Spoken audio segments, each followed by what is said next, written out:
بسم اللہ الرحمن الرحیم، شروع اللہ کے نام سے جو بڑا مہربان نہایت رحم کرنے والا ہے۔ پیارے بچوں، السلام علیکم۔ امید ہے کہ آپ سب خیریت سے ہوں گے۔ آج پیارے پیارے بچوں کے لیے ویڈیو لے کے آئے ہیں علم کی اقسام۔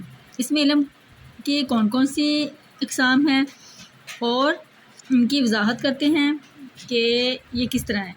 تو پیارے بچوں، آپ نے غور سے سننا ہے اور اس کی پریکٹس بھی کرنی ہے۔ اسے یاد کرنے کے بعد لکھ کے دیکھنا ہے، تو آپ کا قیمتی وقت جو ٹائم ہے وہ ضائع کیے بغیر چلتے ہیں ویڈیو کی طرف۔ تو پیارے بچوں، اس میں علم کسے کہتے ہیں؟ اس میں علم کی مندرجہ ذیل اقسام ہے: تخلص، خطاب، لقب، عرف، اور ہے نمبر 5 کنیت۔ تو پیارے بچوں، تخلص کے بارے میں ہے، امید ہے کچھ بچے اس کے بارے میں جانتے ہوں گے۔ تخلص کہتے ہیں ایسا نام جو شاعر شعر میں اپنے اصلی نام کی بجائے استعمال کرے، تخلص کہلاتا ہے۔ مثال کے طور پر حالی، غالب، ذوق، میر، درد وغیرہ۔ نمبر 2 پہ ہے پیارے بچوں خطاب، وہ نام جو حکومت کی طرف سے کسی شخص کو اس کی خوبی یا خدمت کے بدلے دیا جائے، خطاب کہلاتا ہے۔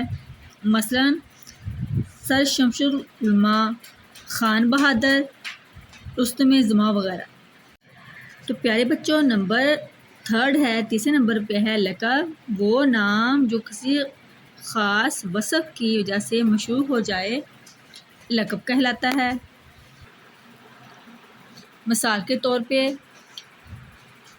شیر خدا، کلیم اللہ، شکر گنج، مصور غم، خلیل اللہ، ذبیح اللہ وغیرہ۔ تو پیارے بچوں، نمبر 4 پہ ہے عرف۔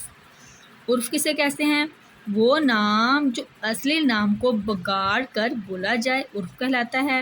مثال کے طور پہ معراج الدین سے مارجہ، سراج الدین سے ساجہ، لال دین سے لالو وغیرہ۔ کنیت، تو نمبر 5 پہ ہے، 5ویں نمبر پہ ہے پیارے بچوں کنیت، وہ نام جو باپ اور ماں کی نسبت سے مشہور ہو جائے، کنیت کہلاتا ہے۔ مثال کے طور پر ابن مریم، ابو القاسم، ابو ہریرہ، ابن حذیفہ، ابو بکر وغیرہ۔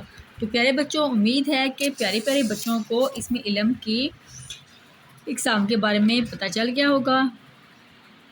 دیجیے اجازت، ملیں گے انشاءاللہ آپ کے لیے مزید انفارمیٹیو ویڈیو کے ساتھ۔ ملتے ہیں نیکسٹ ویڈیو میں، تب تک دیجیے اجازت، اللہ حافظ۔